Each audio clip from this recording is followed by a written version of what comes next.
तो सभी भाइयों को जय श्री राधे जय श्री कृष्णा। दोस्तों आज का प्रसंग बहुत ही मार्मिक एवं ज्ञानवर्धक है। दोस्तों आज का प्रसंग है कि पाप का बाप कौन होता है। तो दोस्तों वीडियो शुरू करने से पहले मेरा आपसे अनुरोध है, यदि आपने अभी तक हमारा चैनल सब्सक्राइब नहीं किया है तो आप चैनल को अभी सब्सक्राइब कर लें, क्योंकि आपका एक सब्सक्राइब हमारे लिए बहुत ही महत्व रखता है। तो आ जाइए दोस्तों प्रसंग की तरफ गौर करते हैं। देखिए दोस्तों, एक ब्राह्मण थे, बहुत ही विद्वान पुरुष थे। एक दिन उन ब्राह्मण से किसी ने एक प्रश्न पूछ लिया कि महाराज ये बताओ कि पाप का बाप कौन होता है। दोस्तों जब उन ब्राह्मण से ये प्रश्न पूछा गया कि पाप का बाप कौन होता है, तो उन्होंने पुराणों के बहुत से पन्ने पलटे, कई तीर्थ स्थानों पर भी गए, बहुत जगह प्रयास किया, लेकिन उन ब्राह्मण को उस प्रश्न का उत्तर कहीं भी नहीं मिला जिससे कि उनका मन संतुष्ट हो सकता था। यानी पाप का बाप कौन होता है। अब तो दिन रात वो ब्राह्मण दोस्तों अपने मन में घूमते रहते थे, बहुत परेशान रहते थे, क्या करूं क्या न करूं, कैसे पता लगे कि पाप का बाप कौन होता है। ये तो मेरी विद्वता के खिलाफ बात जा रही है। जिस बच्चे ने मुझसे पूछा है मैं उसके सामने बहुत ही शर्मिंदा हूँ, क्योंकि मेरी पूजा विद्वानों में की जाती है, तो मुझे कैसे भी करके इस बात का पता लगाना ही पड़ेगा कि आखिरकार पाप का बाप कौन होता है।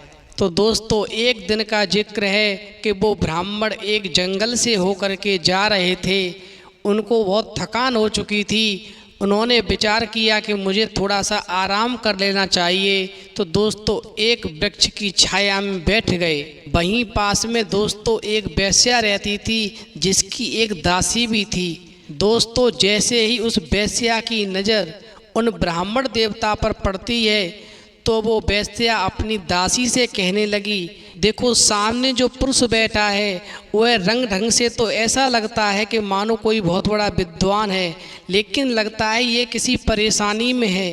तुम जाओ इसके पास में और पता करके आओ आखिरकार इसकी समस्या क्या है। दोस्तों जैसे ही उस वेश्या की दासी उस ब्राह्मण के पास पहुंची तो प्रणाम करके कहने लगी, लगता है महाराज आप किसी चिंता में ग्रस्त हैं। यदि आप अपनी समस्या हमें बताएं तो हो सकता है कि हम आपकी किसी समस्या का समाधान कर सकें। दोस्तों दासी की बात सुन करके वो ब्राह्मण कहने लगे, न तो मुझे कोई रोग है और न तो मुझे किसी धन की आवश्यकता है, मुझे किसी विद्वान पुरुष की आवश्यकता है, वही मेरी समस्या का समाधान कर सकता है।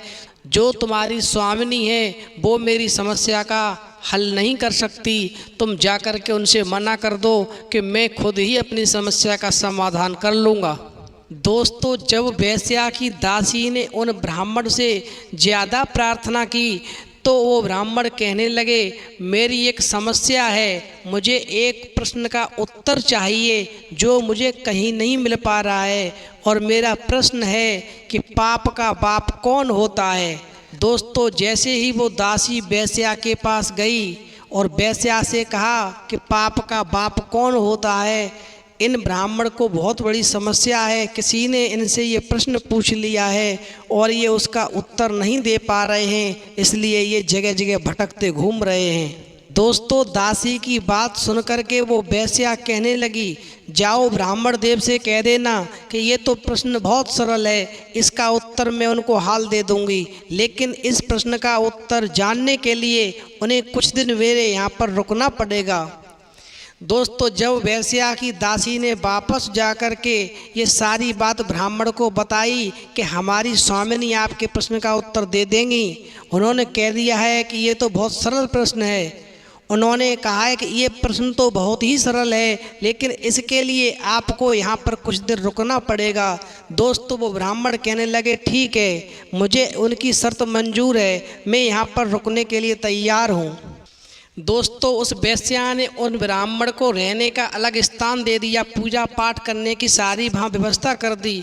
वो ब्राह्मण अपने हाथों से खाना बनाते, जल भरते और अपना पूजा पाठ करते और आराम से सो जाते। दोस्तों जब 2-4 रोज बीते तो वो वेश्या उन ब्राह्मण के पास गई और जाकर के कहने लगी, महाराज आप रोटी बनाते हैं तो आपको धुआं लगता होगा, आपको पसीना आता है, आप बहुत परेशान हो जाते हो, आप ब्राह्मण हो। मैं ये चाहती हूँ कि यदि आप मेरी प्रार्थना स्वीकार कर लें तो आपका भोजन मैं बना दिया करूँगी और बदले में आपको 10 मुद्राएं सोने की भी भेंट करूँगी। दोस्तों उन ब्राह्मण देव ने उस वेश्या की बात को सुन करके पहले तो मना कर दिया कि नहीं, मैं तो अपना खाना स्वयं ही बनाऊँगा, मैं किसी के हाथ का बना हुआ खाना नहीं खाता।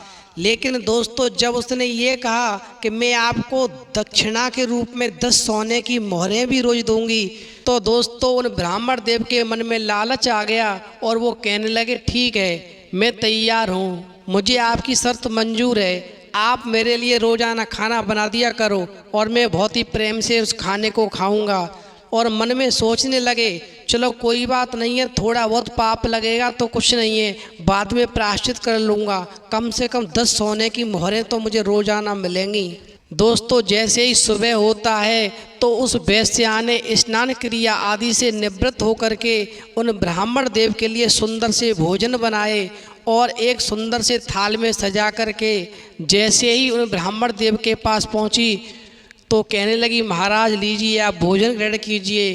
दोस्तों वो सुंदर भोजन देख करके वो ब्राह्मण देवों ने जैसे ही अपने हाथ में थाल लिया और ले करके जैसे ही उसमें से एक कौर तोड़ करके और अपने मुंह की तरफ ले जाने का प्रयास किया, वैसे ही दोस्तों एकदम से उस वेश्या ने वो कौर हाथ में से ले लिया और वो थाली भी वहाँ से उठा करके दूसरे किनारे पर रख दी और कहने लगी वेश्या हाथ जोड़ करके, हे ब्राह्मण देव मुझे क्षमा कर देना, मैं अपने हाथों से आपको भोजन खिलाना नहीं चाह रही थी, लेकिन मैं तो आपके प्रश्न का जवाब देना चाह रही थी। आपका प्रश्न था कि पाप का बाप कौन होता है, तो पाप का बाप ये लोभ ही होता है जिसकी खातिर आप एक वेश्या के हाथ का भोजन बना हुआ खाने को तैयार हो गए। मैंने केवल आपसे इतना ही कह दिया कि मैं आपको रोज़ाना 10 सोने की मोहरें दूंगी, क्योंकि मैं इतना बड़ा पाप कभी नहीं करूंगी। आपकी बरसों की तपस्या है और आप थोड़े से लोभ के चक्कर में और मेरे हाथों का बनाया हुआ भोजन आप खाने को तैयार हो गए। तो दोस्तों ध्यान रखना, ये लोभ ही पाप का बाप होता है। जो लोभ के चक्कर में फंस जाता है निश्चित ही उसका पतन हो जाता है। तो दोस्तों इस प्रसंग से हमें शिक्षा मिलती है कि पाप का बाप लोभ होता है। हमें कभी लोभ के चक्कर में नहीं फंसना चाहिए। जो लोभ के चक्कर में फंस जाते हैं निश्चित ही एक दिन उनका पतन हो जाता है। इसलिए ज़िंदगी सुकून से जिएं, शांति से जिएं, परमात्मा के चरणों में ध्यान लगाए रखें। तो दोस्तों यदि आपको हमारी वीडियो पसंद आई हो तो प्लीज़ हमारे चैनल को सब्सक्राइब करें, लाइक करें, शेयर करें, कमेंट करें। इस वीडियो में इतना ही, फिर मिलेंगे एक नई वीडियो में नए प्रसंग के साथ। तब तक के लिए जय श्री राधे, जय श्री कृष्णा।